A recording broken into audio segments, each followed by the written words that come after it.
rahimahumullah. Wabil khusus Ketua DKM Masjid Jami' Al-Mu'minun Ustaz Haji Dadi Iskandar, Ustaz Haji Nuryani Hilman, dan para asatidzah, para hujjaj, para tokoh masyarakat yang tidak saya sebutkan namanya satu persatu, tidak mengurangi rasa kagum dan mahabbah kepada beliau-beliau semuanya. Alhamdulillah kita bersyukur kepada Allah yang telah memberikan begitu banyak nikmat dan karunia.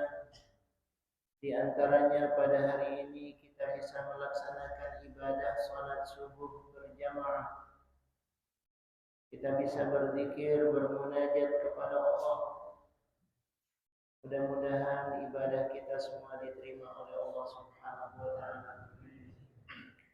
Salawat dan salam semoga tercurah kepada uswah hasanah kita Nabi besar Muhammad sallallahu alaihi wasallam, pada keluarga beliau, para sahabat dan semua pengikut setia beliau hingga yaumil qiyamah. Pada hari ini insyaallah kita akan melanjutkan pembahasan surat Yusuf. Kita sudah membahas surat Yusuf dari ayat-ayat yang pertama sampai kepada ayat yang kelima kalau tidak salah. Surat Yusuf adalah surat yang memberikan pelajaran penting yang disebut oleh Allah Subhanahu wa taala dengan istilah ahsanal qasas, kisah yang terbaik. Kenapa kisah yang terbaik? Karena kisah ini bukan kisah fiktif, tapi kisah nyata yang pernah terjadi.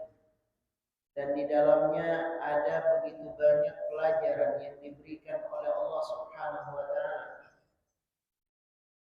Allah Subhanahu wa taala menceritakan kisah Yusuf dalam satu surat, yaitu dalam surat Yusuf. Ini sebagai satu bekal bagi kita semuanya.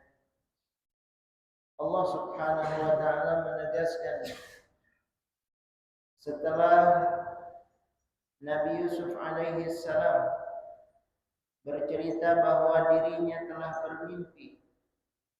bermimpi melihat 11 bintang, melihat matahari dan bulan semuanya bersujud kepadanya. Ini bukan sembarang mimpi, tapi mimpi yang luar biasa. Ada bintang, ada matahari, ada bulan yang sujud kepada Nabi Yusuf. Mimpi ini diceritakan kepada ayahnya, yang ayahnya tidak lain adalah seorang nabi, yaitu Nabi Ya'qub alaihi salam. Maka ketika sang ayah mendengar mimpi tersebut, bahwa anaknya bermimpi melihat bintang, matahari dan bulan bersujud kepadanya, maka sang ayah yang bijaksana mengatakan kepada anaknya, qala ya bunayya la taqsus ru'yaka ala ikhwatik fayakidu laka kaida inna syaitana lil insani aduwwun mubin. Kata Allah Subhanahu wa taala menceritakan bagaimana respon dari sang ayah. Ayahnya mengatakan, wahai anakku, wahai ananda, la taqsus ru'yaka ala ikhwatik. Jangan engkau ceritakan mimpimu kepada saudara-saudaramu. Fayakidu laka kaida. Sebab kalau engkau ceritakan mimpi tersebut kepada saudaramu, maka mereka tidak akan senang. Kita sudah bahas sebelumnya bahwa ada orang-orang yang kalau kita cerita tentang kebaikan, tentang nikmat, tentang karunia yang diberikan oleh Allah kepada kita, ada orang yang tidak senang. Ada orang yang hasad, ada orang yang dengki. Tidak senang kalau kita dapat nikmat, maka kepada orang yang semacam ini jangan banyak cerita. Padahal menceritakan nikmat itu bagus. Nikmat dari Allah kita ceritakan. Itu bagus selama dalam rangka kita bersyukur kepada Allah Subhanahu wa taala. Wa amma bi ni'mati rabbika fahaddits. Disuruh sama Allah taala, ceritakan bahwa ini nikmat dari Allah, kita bersyukur kepada Allah. Tapi ada orang-orang yang kalau kita cerita tentang nikmat Allah pada kita, dia enggak senang. Maka Nabi Yusuf alaihi salam disuruh oleh ayahnya, la taqsus ru'yaka ala ikhwatik. Jangan engkau ceritakan mimpimu. Padahal hanya sekedar mimpi. Ya, padahal hanya sekedar mimpi, bukan harta, bukan materi, bukan kedudukan, bukan jabatan. Tapi hanya sekedar mimpi saja. Ada orang yang dengki karena mimpi. Apalagi lebih daripada itu. Maka kita harus faham, kita harus mengerti kepada siapa kita boleh cerita dan kepada siapa kita tidak boleh bercerita. Fayakidu laka kaida, sebab kalau engkau ceritakan, kata Nabi Yakub kepada Nabi Yusuf, kalau engkau ceritakan mimpi itu, fayakidu laka kaida, mereka tidak senang dan akhirnya mereka akan membuat makar. Mereka akan merencanakan sesuatu yang jahat, yang disebut dengan kaida. Kaida ini rencana-rencana jahat yang tersembunyi. Mereka buat makar, mereka buat rencana jahat. Mereka ingin melakukan perbuatan yang buruk kepada Nabi Yusuf alaihi salam. Fayakidu laka kaida, inna syaitana lil insani aduwwun mubin. Dari mana datangnya sifat dengki itu? Dari mana datangnya permusuhan itu? Allah Ta'ala mengatakan, inna syaitan lil insani aduwwun mubin. Setan itu memang musuh bagi manusia. Jadi yang mengobarkan api permusuhan itu setan. Yang mengobarkan kedengkian itu setan. Maka kita harus berhati-hati. Jangan sampai kita terperdaya dengan bisikan-bisikan setan. Setan itu memang tidak senang kalau melihat manusia akur. Setan tidak senang kalau melihat manusia bersaudara, hidup harmonis, itu nggak senang setan. Setan itu inginnya manusia berada dalam konflik dan permusuhan. Saling benci satu dengan yang lain. Ingin menjerumuskan manusia kepada dosa dan maksiat. Ini musuh kita bersama. Jadi musuh kita sebetulnya itu adalah setan. Allah Ta'ala mengatakan inna syaitana lil insan. Setan itu bagi manusia musuh yang nyata, yang jelas. Ini yang disebutkan oleh Allah Subhanahu wa Ta'ala. Inna syaitana lil insani aduwwun mubin. Kemudian Nabi Yakub ayahnya mengatakan, wa kadzalika yajtabika rabbuk. Begitulah cara Allah Subhanahu wa Ta'ala memuliakan dirimu. Tuhanmu memuliakan dirimu. Jadi kalau ada seseorang itu mendapatkan kedudukan mulia, mendapatkan kehormatan, itu tidak lain berasal dari Allah. Allah Subhanahu wa Ta'ala yang memuliakan manusia. Wa kadzalika yajtabika rabbuk, Tuhanmu yang memuliakan dirimu. Jadi kemuliaan kita itu tidak lain berasal dari Allah.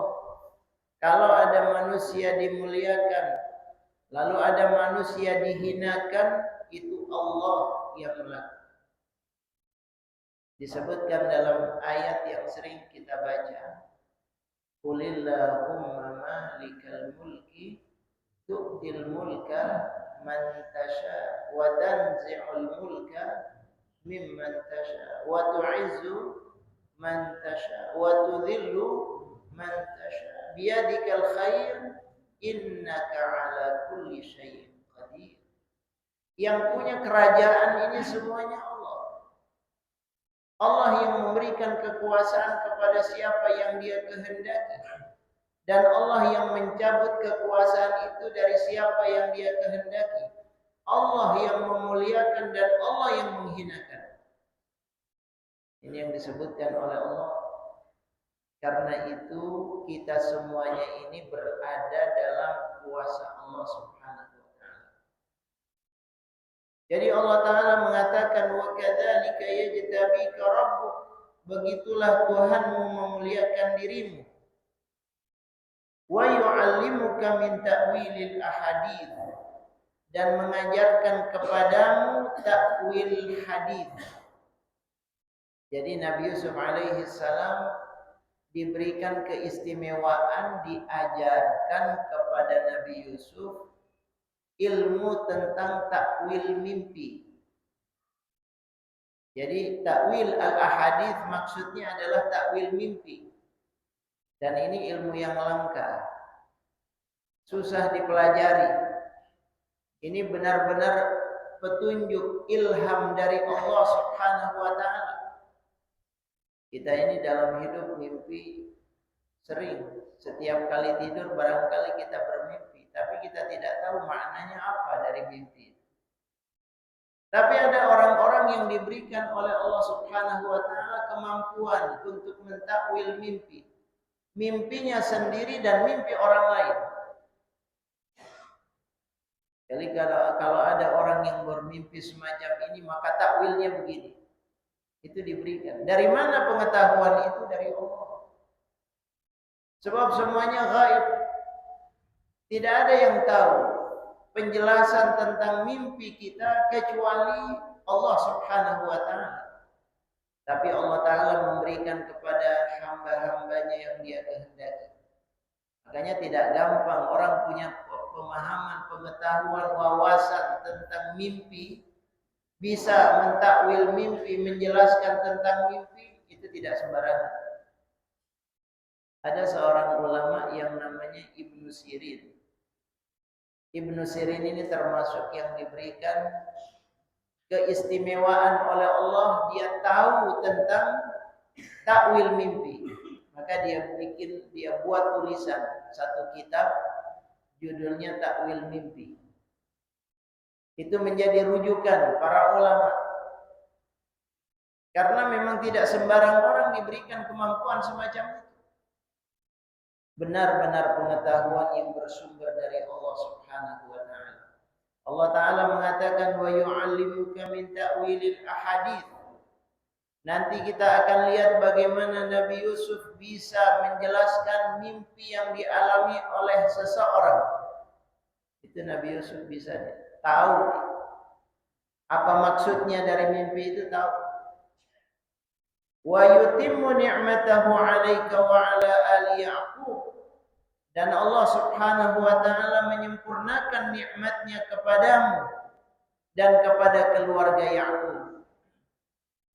Jadi jamaah sekalian yang dimuliakan oleh Allah, Allah Subhanahu wa taala menyempurnakan nikmatnya kepada Yusuf alaihi salam. Tapi kita lihat bagaimana nikmat itu sampai kepada Nabi Yusuf. Ada orang yang dapat nikmat melalui kesenangan, melalui kelapangan, melalui kekayaan, melalui kedudukan, melalui sesuatu yang sifatnya baik secara zahir. Itu jelas.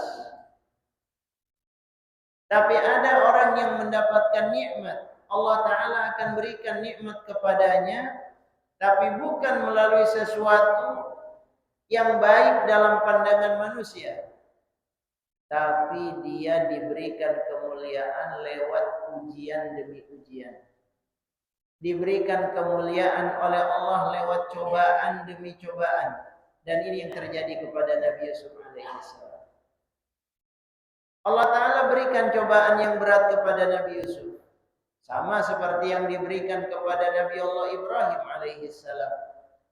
Jadi kadang-kadang ada orang diuji sama Allah, dicoba, diberikan kesulitan-kesulitan oleh Allah, itu untuk mengangkat derajatnya. Dalam satu hadis Nabi Shallallahu Alaihi Wasallam menegaskan, Inna Allah idza ahabba 'abdan ibtalah. Allah kalau sudah cinta kepada seseorang, Allah berikan ujian kepadanya agar dia semakin dekat kepada Allah Ta'ala. Jadi kalau ada orang diberikan ujian, itu belum tentu buruk buat dia. Bisa jadi ujian itu cara Allah untuk mengangkat derajatnya. Maka kita harus sabar. Kita nggak tahu. Wa asa an takrahu syai'an wa huwa khairul lakum. Wa asa an tuhibbu syai'an wa huwa syarrul lakum. Boleh jadi engkau benci kepada sesuatu. Nggak ada di antara kita yang senang mendapatkan ujian, mendapatkan cobaan, mendapatkan kesulitan, mendapatkan sakit. Nggak ada yang senang. Ada yang senang jemaah. Tidak ada yang senang mendapatkan ujian-ujian semacam itu. Allah mengatakan wa asa an takrahu syai'an wa huwa khairul lakum. Tapi bisa jadi dari sana Allah ingin memberikan kebaikan. Itu kebaikan buat kalian. Wa asa an tuhibbu syai'an. Sebaliknya boleh jadi engkau kalian ini cinta kepada sesuatu, tetapi sebetulnya sesuatu itu buruk buat kalian. Wallahu ya'lam wa antum la ta'lamun. Allah yang lebih tahu sementara kalian tidak tahu. Ada orang yang kadang-kadang diberikan oleh Allah kemiskinan, tapi justru dengan miskin itu dia istiqomah di jalan Allah. Ada pula sebaliknya orang yang diberikan kekayaan, tapi justru dengan kekayaan tersebut dia lupa kepada Allah, banyak melakukan dosa dan maksiat. Nauzubillah min dzalik. Mudah-mudahan kita selalu ingat sama Allah Subhanahu wa taala. Mudah-mudahan kita istiqomah di jalan Allah Subhanahu wa taala. Apa makna dari semua ini? Maknanya kita disuruh untuk bersyukur dan bersabar. Kalau kita diberikan nikmat, banyak bersyukur kepada Allah. Kalau diberikan ujian, bersabar, sebab bisa jadi itu cara Allah memuliakan kita. Disebutkan di sini wa yutimmu ni'matahu 'alaika wa 'ala ali Ya'qub. Sebagaimana Allah memberikan nikmat kepada keluarganya Ya'qub. Jadi keluarga Ya'qub nanti diberikan nikmat yang luar biasa oleh Allah. Bayangkan anak-anaknya banyak yang menjadi nabi, keturunan Bani Israel banyak yang jadi nabi. Ini adalah kemuliaan yang diberikan oleh Allah. Disebutkan kama atammaha ala abawaika min qablu. Sebagaimana nikmat itu disempurnakan oleh Allah kepada nenek moyangmu, ala abawaik. Abawaik di sini maksudnya adalah nenek moyangnya Yusuf alaihi salam min qablu Ibrahim wa Ishaq. Di antaranya adalah Nabi Allah Ibrahim dan Nabi Allah Ishaq. Kita sudah bahas ya bahwa Nabi Yusuf ini punya ayah Nabi yaitu Yakub, punya kakek juga Nabi yaitu Ishaq, punya uyut juga Nabi yaitu Ibrahim. Jadi Yusuf bin Yakub bin Ishaq bin Ibrahim, Masya Allah, Nabi semuanya. Ini Nabi Yusuf alaihi salam, luar biasa. Secara nasab nggak ada nasab yang seperti Nabi Yusuf alaihi salam. Sebab semuanya Nabi ke atasnya. Ini kemuliaan yang diberikan oleh Allah. Kama atammaha ala abawaika min qablu Ibrahim wa Ishaq. Inna rabbaka alimun hakim. Allah Ta'ala mengatakan Tuhanmu itu maha mengetahui. Apa maksudnya? Jangan ngajarin Allah. Allah Ta'ala lebih tahu daripada kita. Allah tahu siapa yang pantas dimuliakan, siapa yang pantas dihinakan. Allah Subhanahu wa Ta'ala tahu siapa yang layak dapat karunia-Nya dan siapa yang tidak layak. Allah Ta'ala maha mengetahui, alimun hakim, dan Allah Ta'ala maha bijaksana. Karena itu kalau kita ingin mendapatkan kemuliaan, jangan jauh-jauh dari Allah. Kita harus mendekat kepada Allah, bertakarrub kepada Allah, meminta kepada Allah, bermunajat kepada Allah. Mudah-mudahan Allah muliakan kehidupan kita dunia dan akhirat. Ini yang disebutkan oleh Allah Ta'ala sampai pada ayat yang ke-6. Mulai pada ayat yang ke-7, Allah Ta'ala mengatakan laqad kana fi Yusuf wa ikhwatihi ayatul lisailin. Pada diri Nabi Yusuf dan saudara-saudaranya terdapat tanda-tanda bukti kekuasaan Allah, pelajaran bagi orang yang bertanya-tanya. Jadi Allah Ta'ala mengatakan pada diri Nabi Yusuf dan saudara-saudaranya. Berapa saudaranya Nabi Yusuf? Saudaranya Nabi Yusuf berapa? 12, 11. Kan tadi ada 11 bintang. 11 bintang berarti saudara Nabi Yusuf ada 11. Wasyamsa wal qamar, asyamsa adalah matahari itu kiasan dari ibunya. Wal qamar kiasan dari ayahnya. Jadi ada 11 saudara ditambah dengan ibu dan ayah. 11 saudaranya Nabi Yusuf ini tidak semuanya sekandung. Tapi saudara sekandungnya hanya satu. Yaitu yang bernama Binyamin. Ada yang mengatakan Binyamin, ada yang mengatakan Bunyamin. Terserah. Yang jelas ada saudara kandungnya satu orang. Sementara 10 lagi itu adalah saudara seayah. Tidak sekandung, saudara seayah. Jadi Allah Subhanahu wa Ta'ala ingin menjelaskan kepada kita bahwa kadang-kadang di antara saudara, walaupun itu masih ada hubungan darah, kadang-kadang ada saja permusuhan dan konflik di antara mereka. Banyak ya yang semacam itu ya. Kadang-kadang adik sama kakak nggak akur, ya. Sama saudara sendiri saling musuhan, nggak nyapa, nggak silaturahim. Mudah-mudahan nggak ada di tempat ini. Ini disebutkan oleh Allah Subhanahu wa Ta'ala bahwa Nabi Yusuf dan saudara-saudaranya ada tanda, pada kisah mereka ada tanda, ada pelajaran, ada bukti kekuasaan Allah bagi orang yang ingin mengetahui. Apa tandanya? Tandanya banyak. Bukti kekuasaan Allah banyak. Sebab dari sini Allah Subhanahu wa Ta'ala mengangkat derajat seseorang dari sesuatu yang tidak disangka-sangka. Ini cara Allah Subhanahu wa Ta'ala. Bayangkan dari kecil Nabi Yusuf alaihi salam mendapatkan ujian. Nanti kita akan lihat bagaimana ujian-ujian yang didapatkan oleh Nabi Yusuf alaihi salam. Luar biasa. Tapi Allah kalau sudah berkehendak, masya Allahu kana wa ma lam yasha lam yakun. Kalau Allah berkehendak bisa terjadi. Dan kalau Allah tidak berkehendak tidak akan terjadi. Kalau menurut kita barangkali mengatakan mustahil, itu menurut kita mustahil. Tapi menurut Allah Ta'ala tidak ada yang mustahil. Kalau Allah sudah berkehendak. Makanya kita bergantung kepada Allah. Ya. Jangan bergantung kepada diri kita. Kita lemah. Wa khuliqal insanu dha'ifa. Manusia diciptakan dalam kondisi yang lemah.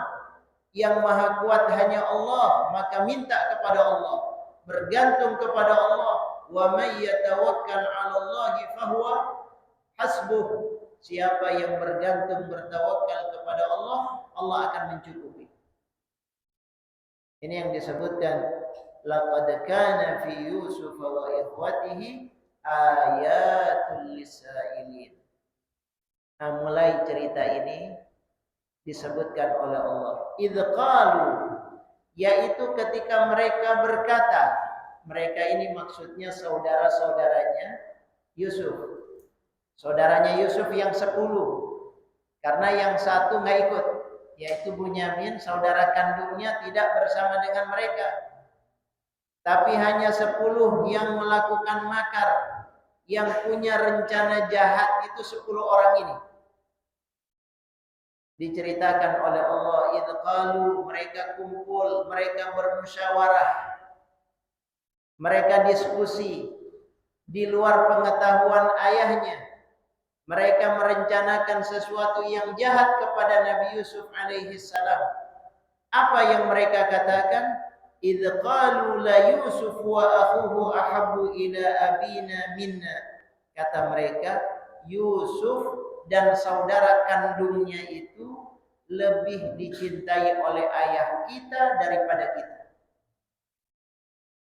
Jadi ini saudara-saudaranya merasa ayahnya pilih kasih. Ayahnya lebih cinta kepada Yusuf dan saudaranya daripada kepada kita. Ini kata saudara-saudaranya Nabi Yusuf yang lain. 10 saudara tersebut punya perasaan yang sama. Merasa disisihkan oleh ayahnya. Merasa ayahnya lebih cinta kepada Yusuf daripada kepada mereka. Dalam kehidupan rumah tangga, keluarga, kadang-kadang ada perasaan semacam itu. Ini yang disebutkan oleh Allah Subhanahu wa taala. Idz qalu la Yusuf wa akhuhu ahabbu ila abina minna wa nahnu usbah. Wa nahnu usbah. Padahal kita ini lebih kuat, kita ini kelompok yang lebih besar.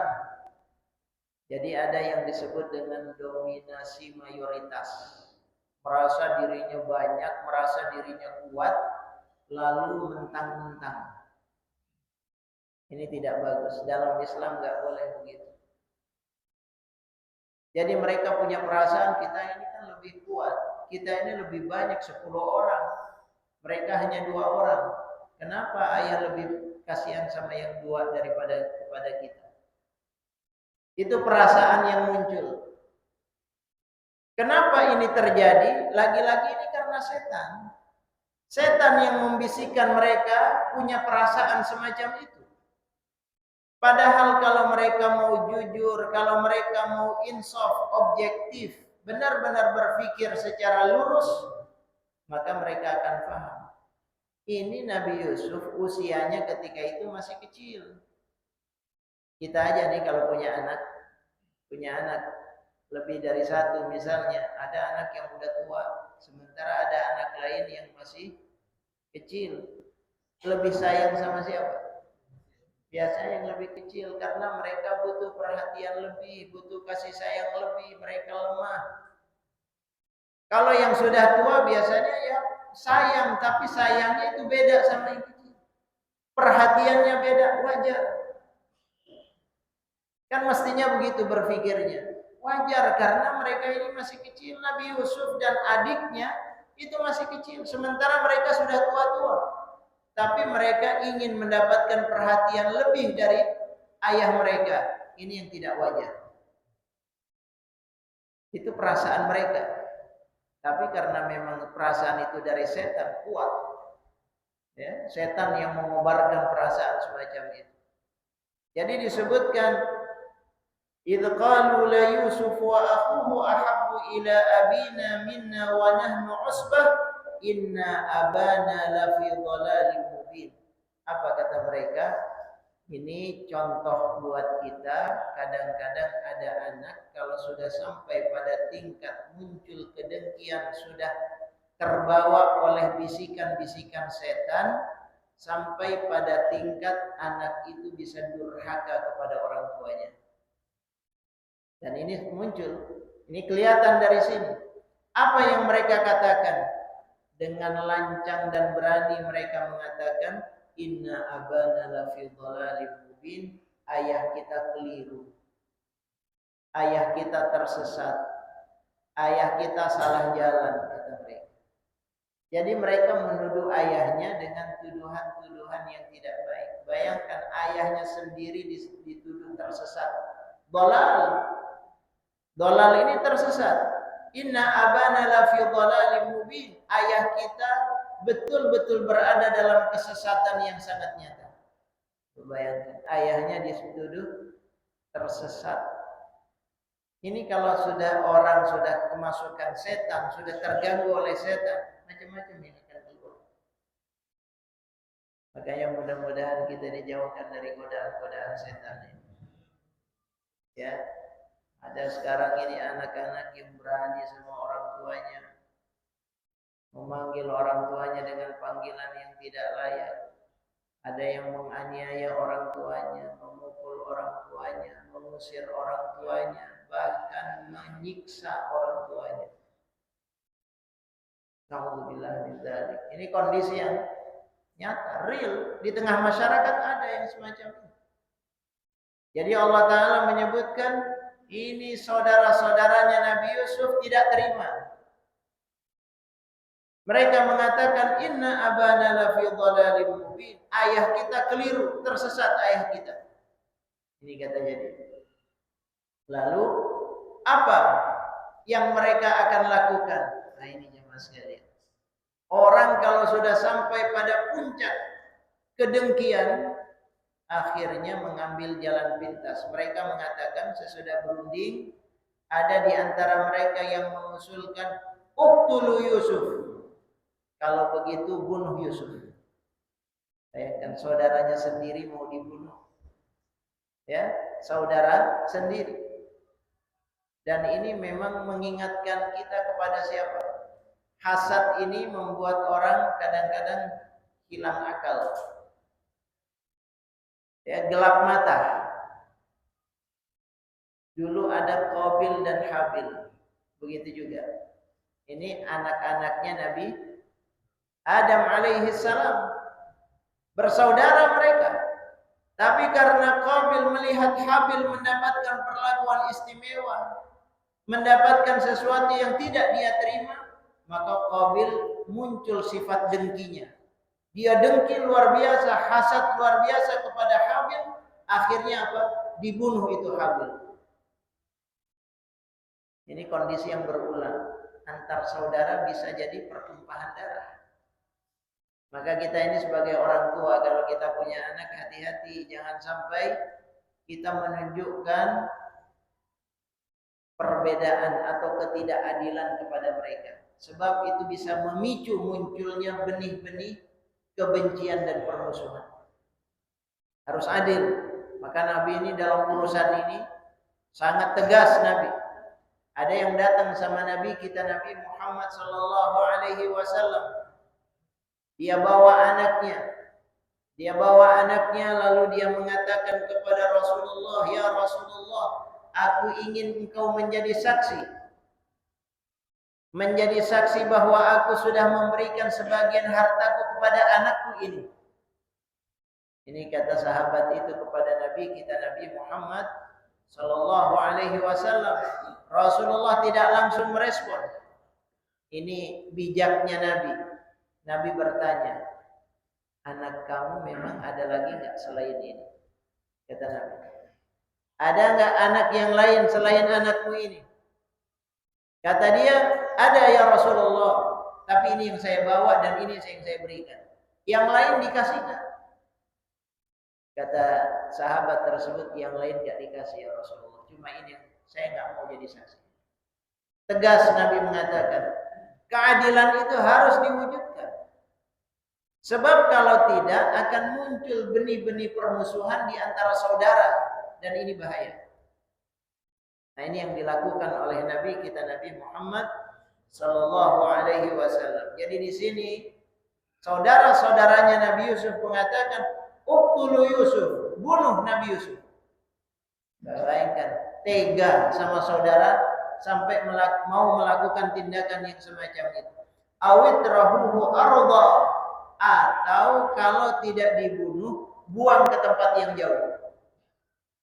Asingkan ke tempat yang jauh. Awit rahuhu arda, yahlu lakum wajhu abikum. Kalau itu yang kalian lakukan, kalau Nabi Yusuf sudah disingkirkan, maka kalian nanti akan dapat perhatian dari ayah kalian. Jadi ingin dapat perhatian, tapi caranya luar biasa, harus bunuh. menyingkirkan rival. Kira-kira begitu. Yakhdulakum wajhu abikum. Kalau ini yang kalian lakukan, insya Allah ayah kalian akan memberikan perhatian kepada kalian, akan sayang sama kalian, cinta sama kalian. Ini yang mereka katakan. Yakhdulakum wajhu abikum wa takunu min ba'dihi qauman salihin. Dan sesudah itu kalian taubat, kalian jadi orang soleh lagi. Ini taubat yang direncanakan. Ya. Jadi ada orang yang modelnya semacam ini. Pokoknya berbuat dosa dulu deh. Ya, nanti masalah nanti gampang, kita tinggal taubat aja nanti sama Allah. Ya, kita tinggal berbuat baik nanti sama Allah. Ini yang modelnya semacam ini banyak kan?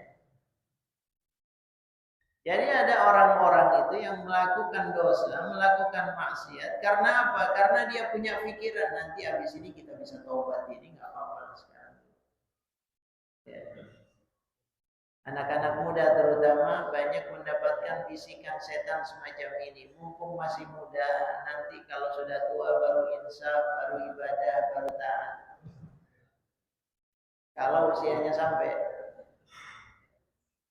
Tapi begitu memang. Itu strategi setan, langkah setan. Disebutkan dalam satu riwayat, setan itu sudah putus asa. Karena kalau menggoda manusia selalu, setelah manusia berbuat maksiat, dia taubat kepada Allah, diampuni dosanya. Taubat, diampuni dosanya. Akhirnya setan mengatakan, percuma saya udah godain susah-susah, dia taubat. Selesai. Akhirnya setan punya cara. Oh, gampang katanya setan. Ada satu cara yang bisa digunakan. Apa itu jurusnya setan? Taswif. Taswif itu menunda-nunda. Boleh taubat, tapi jangan sekarang, nanti aja taubat. Ya. Makanya banyak orang mau taubat ditunda dulu, nanti aja nih, jangan sekarang. Nanti sampai ajalnya tiba tidak sempat taubat. Na'udzubillah. Nah, ini modelnya yang semacam itu disebutkan oleh Allah. Bunuh Yusuf, buang ke negeri yang jauh. Nanti habis itu kalian taubat jadi orang soleh lagi. Nah, ini katanya saudara-saudaranya Nabi Yusuf. Tapi ada satu orang yang punya pendapat lain. Apa pendapat dia? Qala qailun minhum. Salah seorang dari mereka berkata, la taqtulu Yusuf, jangan dibunuh. Jangan dibunuh Nabi Yusuf. Wa alquhu fi ghayabatil jub. Tapi lemparkan saja ke dalam sumur, masukkan ke dalam sumur. Sama aja ya. Mana yang lebih sadis? Ya semuanya sama. Wa alquhu fi ghayabatil jub. Buang ke dalam sumur, masukkan ke dalam sumur. Fi ghayabatil jub. Padahal kita tahu di dalam sumur itu bisa jadi banyak binatang, ya. Kadang-kadang oksigennya juga kurang, bahkan bisa jadi banyak hal-hal yang beracun yang membahayakan kehidupan manusia. Tapi begitulah orang kalau sudah gelap mata, apa saja bisa dilakukan. Wa alquhu fi ghayabatil jub, masukkan dia ke dalam sumur. Katanya salah seorang dari mereka, yaltaqithu ba'dus sayyarah, dengan harapan nanti barangkali ada rombongan dagang, kafilah dagang yang lewat, karena ketika itu kan padang pasir. Biasanya orang kalau melakukan safar, melakukan perjalanan jauh butuh air, haus mereka cari sumur. Maka ketika mereka cari sumur, ingin mendapatkan air, mereka masukkan timbanya, dan ketika timbanya dikeluarkan, tahu-tahu yang ada adalah Nabi Yusuf. Yaltaqitu ba'du sayyarah in kuntum fa'ilin. Kalau memang kalian serius mau melakukan terhadap Nabi Yusuf, bagusnya itu saja yang kalian lakukan. Nah, akhirnya mereka sepakat. Itulah yang disepakati oleh mereka. Jadi enggak jadi dibunuh, enggak jadi dibuang ke tempat yang jauh. Mereka sepakat Nabi Yusuf dilemparkan ke dalam sumur. Barulah kemudian terjadi. Sesudah ini disepakati oleh saudara-saudara Nabi Yusuf, mereka sepakat untuk melakukan itu kepada Nabi Yusuf, barulah kemudian mereka datang kepada ayah mereka mengutarakan maksud mereka. Insya Allah ini akan kita bahas pada pertemuan yang berikutnya dengan izin Allah Subhanahu wa taala. Ya. Karena ini masih panjang ini. Kalau kita bahas sekarang bisa sampai Tuhan. Ya, kita cukupkan sampai di sini dulu. Ya, biar penasaran. Ya, biar penasaran. Insyaallah mudah-mudahan ada manfaatnya. Atas segala kekurangan. Sebelum ditutup barangkali ada yang mau bertanya silakan.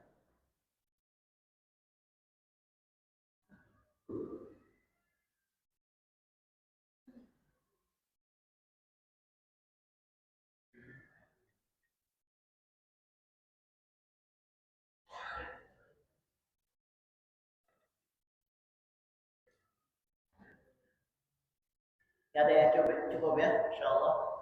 Insyaallah cukup kita pahami dan mudah-mudahan kita bisa mengambil ibrah dari pelajaran-pelajaran yang Allah berikan dalam surat Yusuf ini. Baik jemaah sekalian, kita tutup ta'lim kita dengan kafaratul majlis. Subhanallahumma wa bihamdika asyhadu an la ilaha illa anta astaghfiruka wa atubu ilaik. Wassalamualaikum warahmatullahi wabarakatuh.